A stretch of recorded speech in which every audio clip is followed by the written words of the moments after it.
రష్యాతో వాణిజ్య బంధాన్ని తెంచుకోకుంటే సుంకాలు విధిస్తామంటూ నాటో చీఫ్ చేసిన వ్యాఖ్యలపై భారత్ ఘాటుగా స్పందించింది. నాటో ద్వంద్వ ప్రమాణాలు అవలంబిస్తోందని విదేశాంగ శాఖ అధికార ప్రతినిధి రణ్దీప్ జైస్వాల్ ఆగ్రహం వ్యక్తం చేశారు.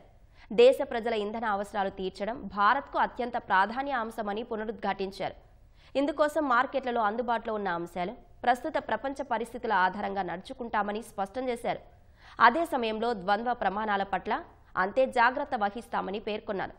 ఉక్రెయిన్తో యుద్ధం ముగింపునకు 50 రోజుల్లో ఒప్పందం కుదుర్చుకోకుంటే పెద్ద ఎత్తున ట్యారిఫ్లు విధిస్తామని ఇటీవల రష్యాను ట్రంప్ హెచ్చరించారు. ఈ నేపథ్యంలో NATO secretary general mark రుట్టే Russia నుంచి చైనా, భారత్, బ్రెజిల్ దేశాలు చమురు, గ్యాస్ కొనుగోలు చేస్తే తీవ్రంగా పరిగణిస్తామన్నారు.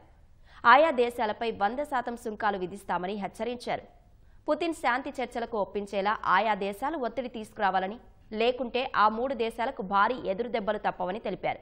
ఈ వ్యాఖ్యలను భారత్ తోసిపుచ్చింది.